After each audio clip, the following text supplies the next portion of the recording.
Children, your first question was who was Johann Gottfried?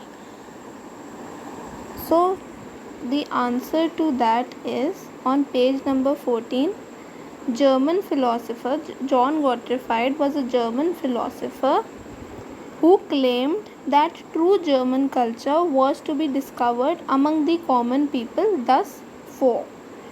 Okay, matlab the folk, the people. So this is the answer, first answer. Okay, one more question. And children, here are the answers. The second was mention two attributes of liberty. Liberty के दो attributes लिखने थे और हमने first chapter of history में पढ़ा था rise of nationalism in Europe में कि लिबर्टी डिपिक्ट किससे करी जाती थी उस टाइम पे, रेड कैप और ब्रोकन चेन्स से. ये सब दिखाते थे लिबर्टी का ideal. Okay, now the third was what was the main M of revolutionaries of Europe during the years following 1815. मतलब मेन एम क्या था उस टाइम के रेवोल्यूशनरीज का यूरोप में 1815 में और 1815 के बाद. Main M was the creation of nation states. Now the fourth is struggle of power in the Slavic region led to the First World War. This was quite an easy one. Then जो last के two हैं वो हमारे next chapter से, nationalism in India से. Non cooperation Khilafat movement began in January 1921 and who led the peasant movement in Awadh during the non cooperation movement? It was Baba Ramchandra. Now children, if you come to page 10 and 11, under the heading a new conservatism after 1815 हमें मिलेंगे treaty of Vienna के points. Okay, कि क्या क्या provisions थे of treaty of Vienna in 1815. I have marked them. मैंने points भी segregate कर लिए हैं कि कहाँ से कहाँ तक पॉइंट होगा. You can see the brackets. Okay, there are 7 points. आप उसमें से कुछ 5 तो याद कर ही लो because it can come in a 5 mark question also. ठीक है, एंड ये जो ब्लू से मार्क्ड है that was the like the main intention behind the treaty of Vienna. वो था the main intention was to restore the monarchies that had been overthrown bye Napoleon and create a new conservative order in Europe. ये था main intention of the treaty of Vienna. अब पढ़ते हैं हम लोग points. The first point is the object of undoing most of the changes that had come about in Europe during the Napoleonic Wars. मतलब जो भी नेपोलियनिक वॉर्स में हुआ था, चेंजेस आए थे यूरोप में, उसको अंडू करा जाए. The second point is the Bourbon dynasty which has been deposed during the French Revolution was restored to power and France lost the territories it had annexed under Napoleon. तो bourbon dynasty जिसको depots कर दिया गया था French revolution में, उसको वापस throne पे ले आए थे. मतलब उसको फिर से पावर दे दी गई थी और फ्रांस ने जो अपनी टेरिटरीज गेन करी थी नेपोलियन वॉर्स के अंदर, वो भी उसने खो दी थी. Then the third point is a series of states was set up on the boundaries of France to prevent French expansion in future. Okay, these are quite easy and I have explained this. I am just gonna read the next point. Okay, the next point is the Kingdom of the Netherlands, which included Belgium, was set up in the north and Genoa was added to Piedmont in the south.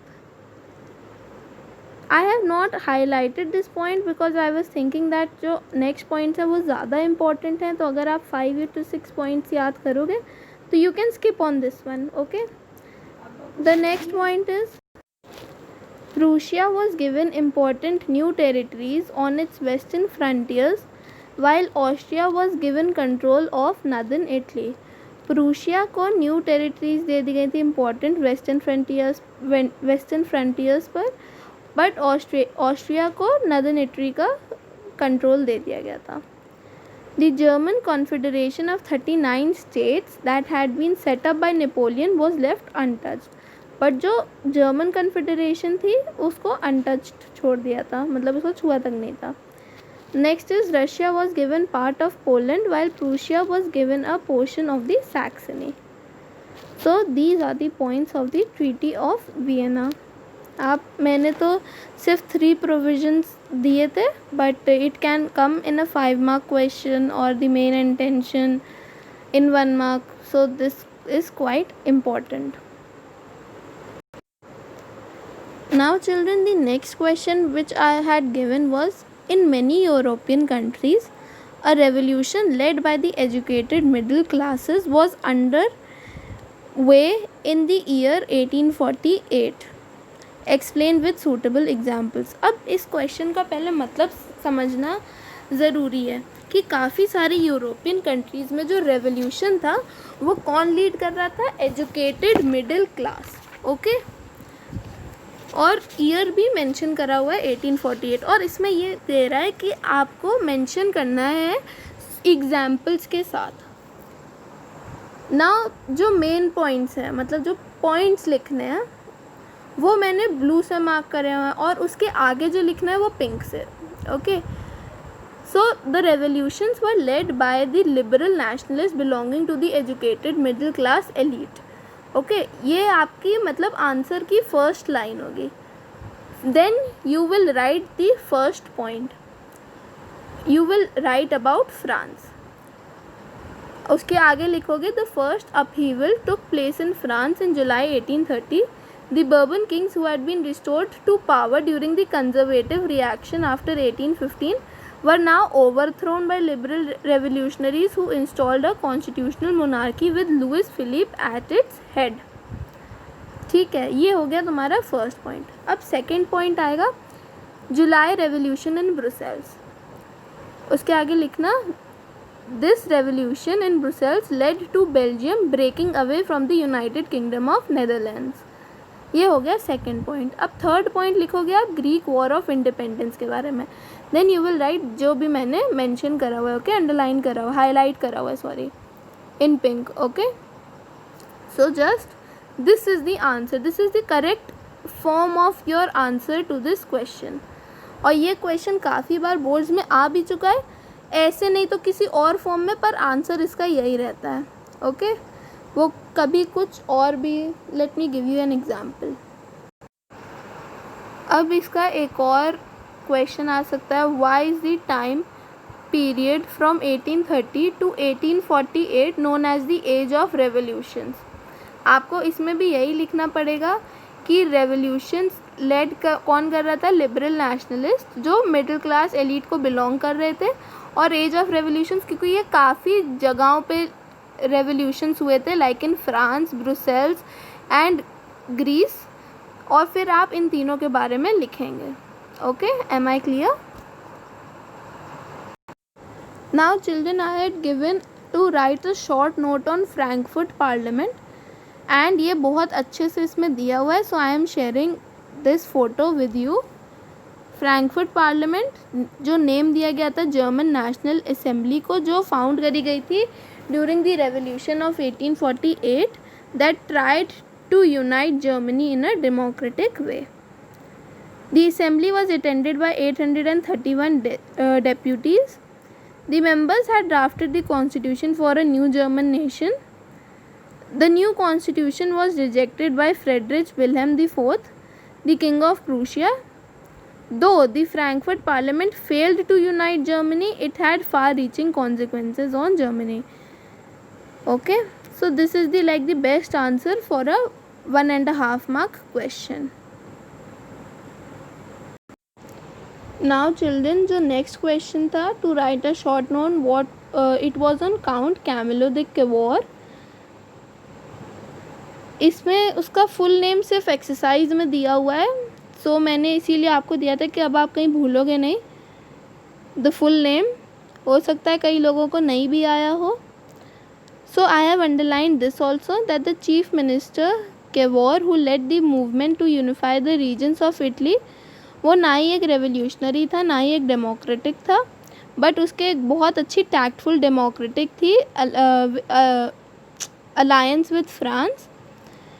Sadina Piedmont succeeded in defeating the Austrian forces.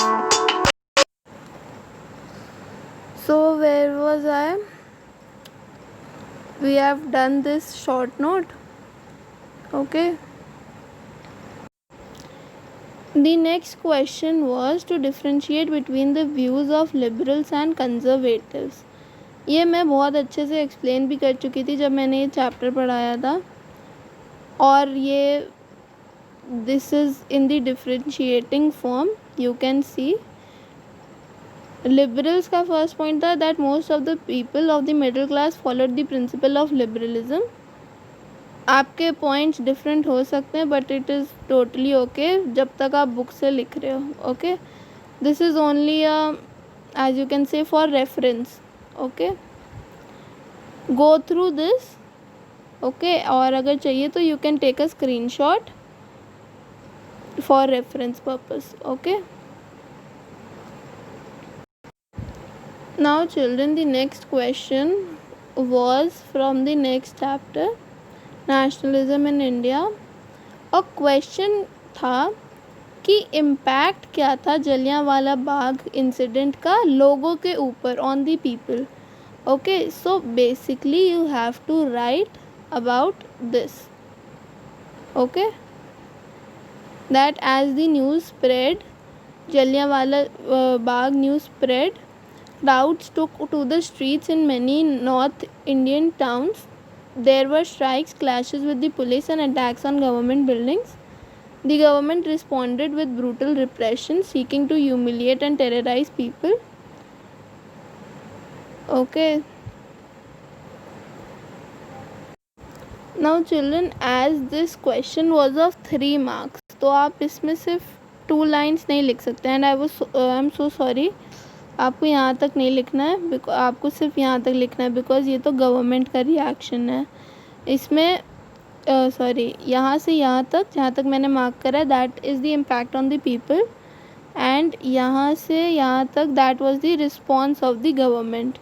Okay, and children, जब ये question like 3 marks के लिए आया तो आप इसमें 2 lines तो लिख नहीं सकते. अगर ये क्वेश्चन कम मार्क्स के लिए आता तो आप लिख लेते हैं. तो आपको थोड़ा सा जलियांवाला बाग का इंसिडेंट का वो देना पड़ेगा. That Jallianwala Bagh incident took place on 13th April in 1919. A large crowd had gathered in an enclosed ground to show their resistance against the Rowlatt Act, but General Dyer opened fire, killing hundreds of people. ठीक है, एक ही आप मतलब एक छोटी सी line दे दोगे for Jallianwala Bagh, उसके बाद आप ये 2 पॉइंट्स लिखोगे. ओके, ये वाले 2 पॉइंट्स, एक ये, और these were strike clashes with the police and attacks on government buildings. ये 2 lines. Okay, now as children the next question is also of 3 marks, तो आप भी उसमें उसी के हिसाब से लिखोगे. You will write that in response to the nationalist movement, the Tory government in Britain constituted a statutory commission under Sir John Simon. It was set up to look into the functioning of the constitutional system in India and suggest changes. The problem was that the commission did not have a single Indian member. They were all British. When the Simon Commission arrived in India in 1928, it was greeted with the slogan "Go back Simon." All parties including the Congress and the Muslim League participated in the demonstrations. आप यहाँ तक तो लिखेंगे ही लिखेंगे. Okay. Now children, the next question was nationalism spreads when people begin to believe that they are all part of the same nation. Justify the statement with respect to India during the freedom struggle. अब इसका मतलब है कि nationalism तभी spread होगा जब लोगों को ये विश्वास होने लग जाए कि वो एक सेम नेशन को बिलोंग करते हैं. ओके, अब this question has come in the boards many times. Okay, काफ़ी बार आ चुका है. ना इसमें आपको 5 अलग अलग पॉइंट्स इंक्लूड करने पड़ेंगे. The first will be united struggle.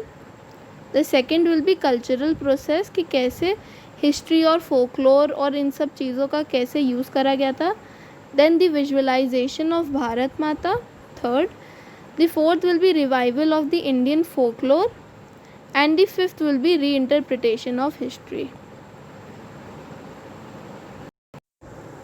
These are the 5 points. Okay, go through it, read these. अगर आपको थोड़ा सा वीडियो ब्लर आ रहा है तो ask for it. Okay, ask for this question, third part question 1. I will send this. Okay, अगर पहले की भी जो मैंने फ़ोटोज़ शेयर करी हैं वो भी थोड़ी सी ब्लर आ रही हैं, तो you can ask. Okay, in the group I will send. I hope that everything's clear. Okay, अगर कोई हिस्ट्री में भी डाउट है तो now is the time to ask.